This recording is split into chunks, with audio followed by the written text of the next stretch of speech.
Welcome to Love, Life, and Marriage with The Woods. I am Seiko. And I'm Sharon. And welcome to our channel. Please do the following. Please like, subscribe, share. Please hit the notification bell at the bottom of this video. That way, when we go live or post content, you'll be one of the first ones to view it. Also, if you'd like to support the ministry financially, you can do so through the giving and donation options below. And also our email contact information is posted at the bottom of the screen as well. We are now in part 3 of our series entitled Sharon's Story. And so if you were with us last time, we discussed my wife's experience with abuse. We left off with her being physically assaulted by her ex-boyfriend, former boyfriend. And I would have to honestly say that it was hard for me to listen to and to hear that. I did not know that part of her life. I knew that she was abused, but I didn't know to what degree. And of course, there's going to be other things that I would probably know as well as you as well too. So let's go ahead and pick up where we left off there. So you were hit. You said you basically was closed fist. That was just.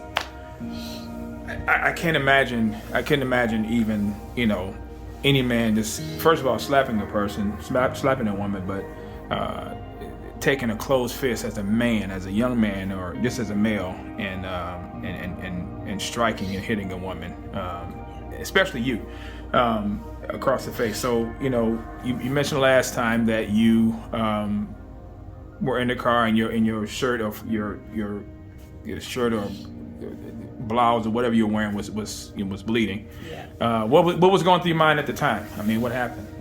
Actually, at that time, what was going through my mind was getting out of there. Okay.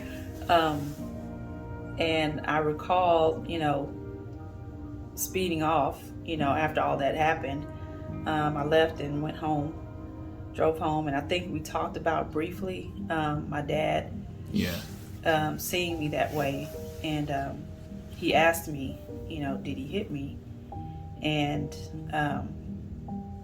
I don't think I answered, and he walked away. I think maybe he assumed, and I didn't deny nor confirm what had happened. First of all, because I was still terrified, I was still scared to death of what had transpired, because although that particular incident was not the first time, that was the first time he hit me with a closed fist, but that was not the first time that things became physical.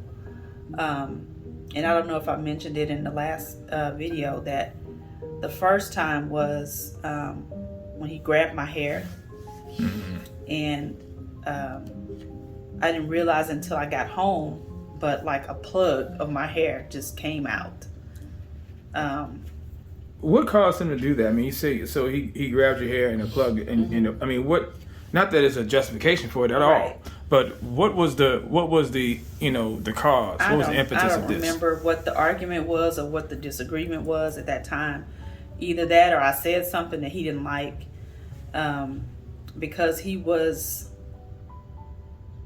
known for being reactive. And if I quote unquote had a smart answer to whatever it was he asked me, that would be his tactic. It would either be a look, or it would be what's about to come next kind of thing.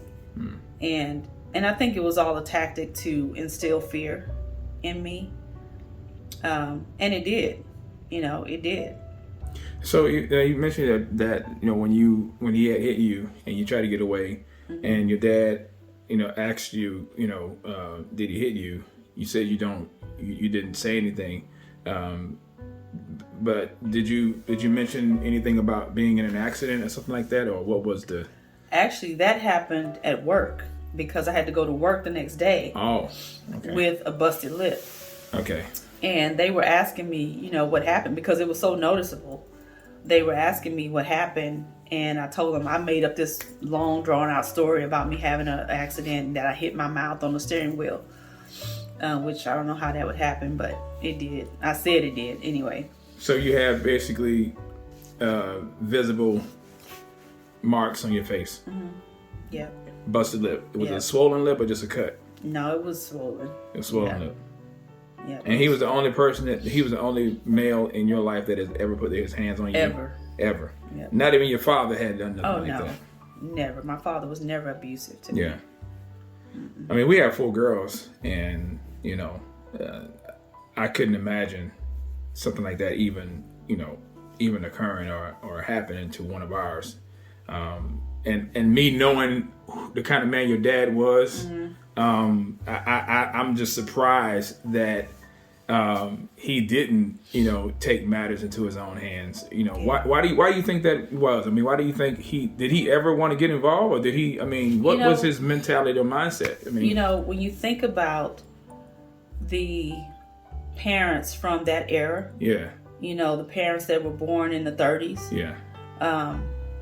my parents were a little older when they had me. Not too old; they were both in their 30s. Yeah, but people of that generation. First of all, wives went through so much back then. Everything was always hush hush. Everything was never discussed, especially in families. If the wife was being abused, you wouldn't know it, or she would never say anything or never ask for help or would never leave her husband either. For that matter, things were just kept hush hush. Back then. So I think that was probably part of his mentality. But then again, I don't really know, but I know that my dad loved me and wanted to protect me. And I think also out of fear that he would do something is probably another reason why I didn't say anything. Yeah. Because I knew that if he did, and my dad had guns too, so I didn't want him to go to jail. I didn't want, it was kind of both and. I didn't want my dad to get hurt or hurt him, but I didn't want him to be hurt either. Okay. So it was kind of both and. So, I mean, feel free to look at your notes and things like that, because I want to feed off of what you want to communicate. I don't want to try to lead you into anything that I'm not familiar with. So this is your story.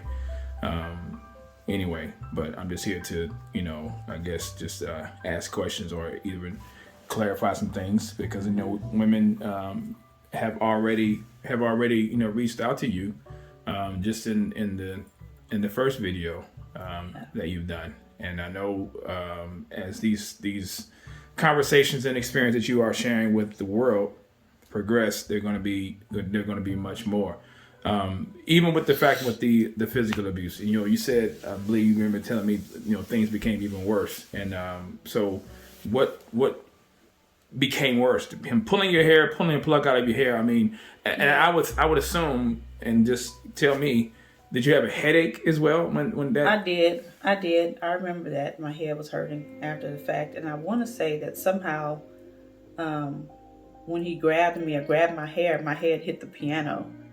Because I remember being on my knees at that time. A piano? Where's the piano from? The piano was in his room. Okay, so this happened when you were in his room. Yeah. What caused that? So what caused you to be in his room? What led up to that? We were always in his room. Okay. We were never in any other part of the house. We were always in his room. And I don't remember, what the incident was. But if we backtrack just a little bit. When I mentioned that I found this particular girl and how I found out she was there, I think I said, I remember he left the phone off the hook and they were talking, and that's how I heard. Yeah. And that's what prompted me to go over there in the first place. And then later on, he suggested that, or no, I'm not going to say he suggested, because he didn't suggest anything. He told me that this particular young lady, who was probably 17 or so at the time, she was still in high school. He told me that she was going to now be our quote unquote adoptive daughter. Why was this? I mean, what do you mean adopted daughter? I guess. How old were you? I was probably 20, 21, somewhere in there. Adopted daughter. Okay. Yeah, because it was kind of like a mind trick for him to keep allowing her to be there. And I believe I mentioned that, you know, everything was always ministry oriented, you know, kind of like when we were talking about Marcus Rogers. Yeah. It always surrounded itself with ministry, and he was always, quote unquote, doing ministry. That was his way of allowing these girls to always be there, and having an excuse for them to be there. And this particular girl did not have a stable home life. I want to say, and I don't think I'm speculating when I say this, I want to say she was pregnant by him at one point too. Okay. Because I remember she did have an abortion. His mother ended up calling the clinic and asking, and back then I don't think we even knew anything about HIPAA laws. Okay. But asked if she was there and what she was there for. And they told her yes, she was there, and she was there for a DNC. DNC, what, for those who may not know what a DNC is, what is a DNC? That is when they clean out your uterus, usually after an abortion. Okay. That's what they do. They call it a DNC. It's kind of like a vacuum type thing. Okay. But yeah, so... were you ever pregnant by him? No, not that I recall, no. And when I say not that I recall,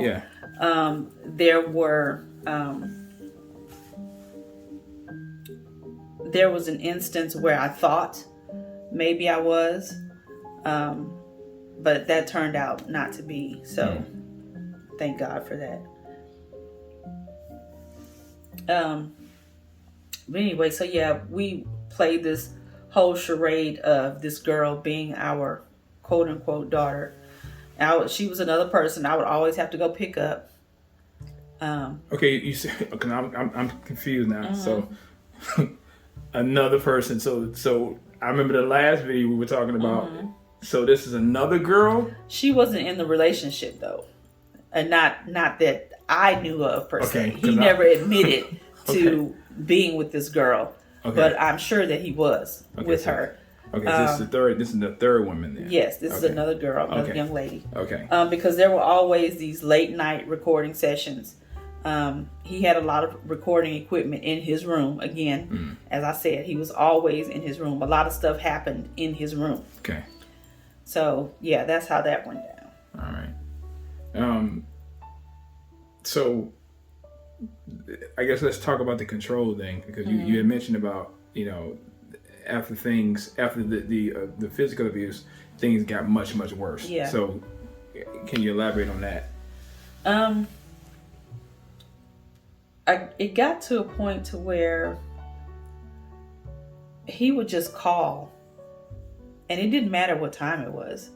He would just call and say, "Come here." Call you while you were at home? Yeah, call you? Okay. At home. Okay. Yeah, he would call me at home, and or he would call and say, "I'm hungry. Bring me something to eat." Okay. And it didn't matter what time it was. And you would do it? Yeah, I would do it every time. Every time, because if I didn't do it, I was afraid that something else was going to happen. And you were living with your parents. He would call because he didn't have a car. Right. And I had my own phone too. In my room. Okay. I had my own line. Gotcha.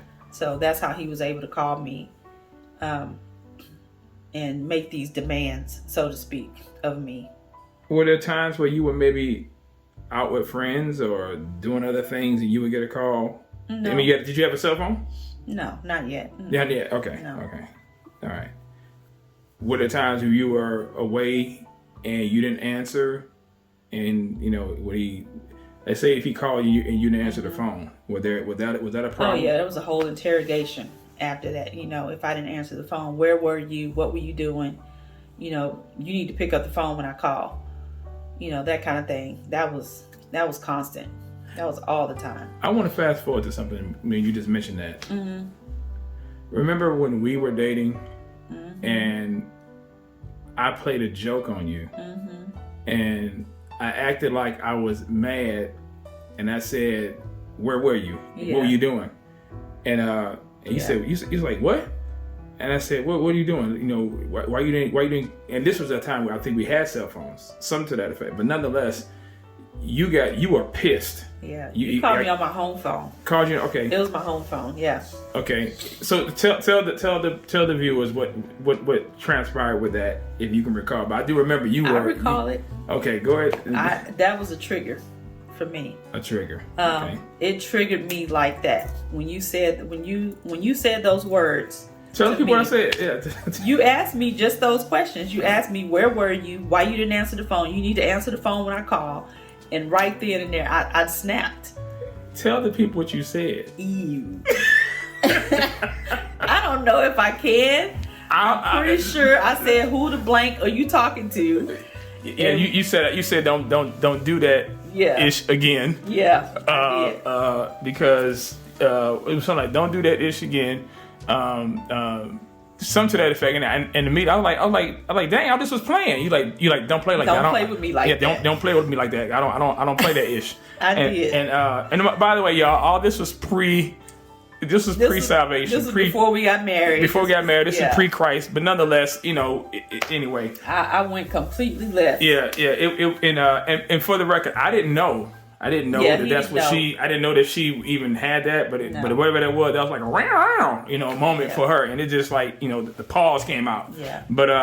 But yeah, so that was a trick. I just wanted to share that because just when you mentioned that, my mind went back to that incident. But go ahead. Now, do you remember another incident that happened with us? I do. If it's the one that I think you're talking about. Yeah, when we went to the meat market. Yes, in Fifth Ward. Fifth Ward. Yes. Now, to make that even clearer, let me just explain.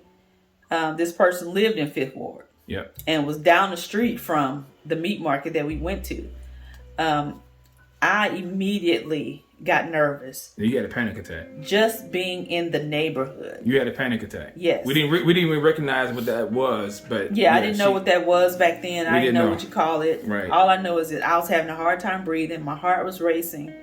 I was driving. He was driving. Your car, I think. Yeah, I think so. Yeah.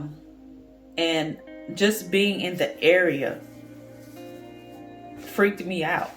And I was like, in my mind, I was thinking, what if he sees me? Mm-hmm. What if he's here? All of those things were going through my mind, even though I knew that by this time we had already broken up. Yeah. But just the thought of even being that close to where he was frightened me.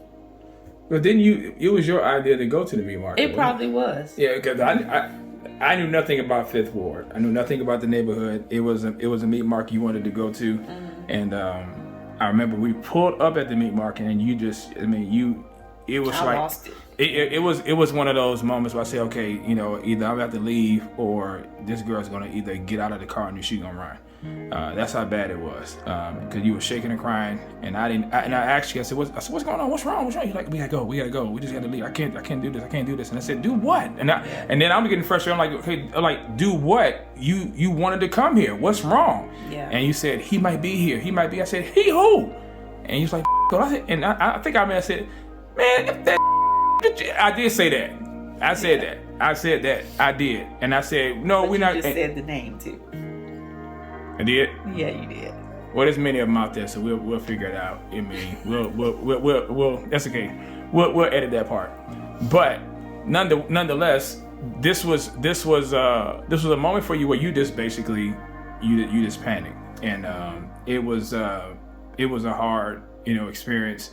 And then I realized that was something that you had to work through, and it was a process with that. So, But anyway, I just wanted people to hear that and know what was going on, with that, because that was that was something I realized that he had a mental hold on you during that time, as well. So anyway, so I'm thinking about some other things. I'm looking at my notes.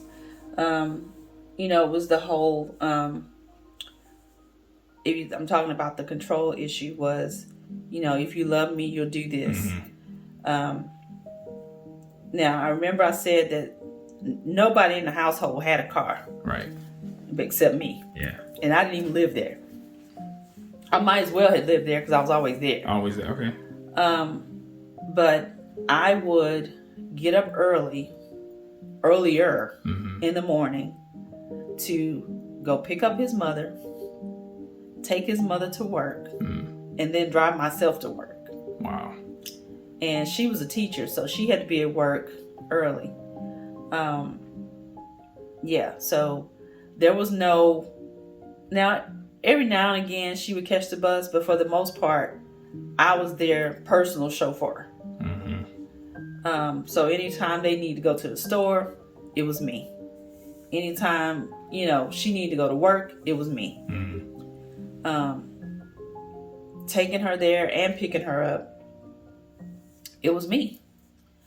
And there was no contribution made to gas. So everything was out of your pocket? That was me.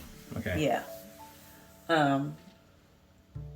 But yeah, so that was kind of crazy. But also, eventually what I did, which I regretted doing, was I did two things. I bought a car for him, and then I co-signed for a car for his mother. You did both of those things? I did both. Wow. Because and your parents knew nothing about this? No, absolutely Golly, not. Man. Okay. No, they would have had a fit if they had known the stupid stuff that I had done. Yeah, so why did you do it? I mean, I'm just asking, was it fear? There was no asking me to do it. It was, you are going to do it. Oh, we're going to the dealership, and this is what we're going to do. Were you the only one doing that, or did he have other women do that for him? Just you? Why? It was just me. Why you? Why you? The other person that was in the relationship with us, she contributed a lot financially as well, but not. I don't think it was to the extent that I did because I was working. She wasn't. She won't work. Okay. No. So how was she contributing financially? She didn't have a job. Her mother gave her money. Okay, so she would give money to him, and you would give money to him too. Yep. And he had my debit card. Did he? I'm assuming he didn't ask you for that. He just no. He said, "Give it to me," so I gave it to him. Was there ever a time when you said no? I'm not doing it. Anytime? No. No. I don't think so. So you bought a car and then you co-signed for his mother's car. Did his mother know that you were in an abusive relationship? Did she care? I believe she did. I want to say she did because, like I said earlier, I believe that she was afraid of him as well, and so was his grandmother. Where's his father? Nowhere to be found. Nowhere to be found. That may explain a lot. Nowhere to be found. Okay. But yeah, there was no respect for his mother or grandmother. He was allowed to do whatever he wanted to do. Was he the only child? No, he had two younger siblings. Two younger siblings. Yeah. Okay. So he is the oldest child in the family. Yes. Okay. Those other siblings, were they from the same father or different dads? All three had different dads. All different dads. Okay. Yeah. All right. So you bought a car. You co-signed for one. Who was responsible for paying on it? Probably me, because he didn't have no job. For both. So no, his mother paid for her own car, but that eventually got repoed because she didn't pay it because she was only a sub at the time. But his, I recall, I want to say I was paying those car notes because he didn't have a job. He wasn't paying it. So the car that got repoed from the mother, that went on your credit? I'm sure it did, yes. And so did the refinance that they did on the house that I signed for.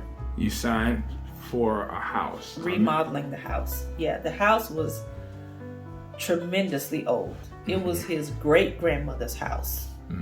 So it was tremendously old. Was it dilapidated? Was it who? A mess. like I mean, just Speak tore English. a shack. Yes, Like, okay. yes, it was definitely a shack. I mean, in the bathroom and in the kitchen, you could see there was a hole in the floor. You could see underneath the house. And you spend most of your time there. Yes, the bathroom did not have a working toilet. They had to get water to Flush the toilet. I remember those days in my old house when I was a kid in Detroit. I remember that. Yep. Man, okay. You paid, so you paid to refinance the house as far as remodeling? Yes. And yeah, I paid to have the house remodeled or whatever they were trying to do to it because it needed work. It needed a lot of work. Were you told that you were going to do that too? Yes. And actually I agreed to do that because I knew the house was a mess. And I was like, okay, well, I'll help you do it. And again, your parents knew nothing about it. Did your friends know anything about this? No. No one knew. So you basically went through all this by yourself. By myself. The only person that knew about this or knew that you were being mistreated and abused was the other girl that was closely associated with you and yes. Yeah. And I signed, and this was one of the reasons why I'll get to that later, why he thought we were married, because he thought that we were common law married, even though I never lived there. I never lived at that address. Why do you think you were common law? So you said because I would sign papers with his last name. I would say my first name, his last name. Okay. And that was a binding contract. I would present myself as such. I would say, hi, yes, my name is Mrs. So-and-so, even though I was not. So I guess those things in his mind led him to believe that, we were somehow legally married, but we were not. Wow. All right. Tell you what, we're going to cut this one here because there's more to... It's a lot. There's more to Sharon's story, y'all. And I'm pretty sure some of y'all are like shaking your head like, okay, she did what? Yeah. So yeah, we're gonna stop it here, and in part 4 we'll pick up where we left off here in part 3, and we'll talk about some other experiences that my wife had. Again, some of the stuff is new to me, y'all. New to me as well, y'all. And I'll just say this before we even recorded this video, ladies and gentlemen. My daughters know more about my wife's experiences than I did because, I guess she just wanted to teach our girls what to look out for. And that's understandable. That's understandable. Absolutely. I think because I want to be re-mad again. But anyway, so those of you who are looking for assistance and looking for help, as we did in the other subsequent videos, the information, the resources, organizations that will help you find the support you need, and even places of shelter for women who may be battered. We know that there are men out there as well too, but we're basically in this video speaking to the women because again, this is my wife's story as well. So that information will be listed at the bottom of the video. Also, sermons for those who may have questions regarding abuse. Is divorce? Is abuse grounds for divorce? Those links will be at the bottom of this video as well too. So we're going to stop it here, and we thank you for your support. Again, the information is at the bottom of the screen, donations and contact information as well. And so we thank you for your time, and until next time, bye.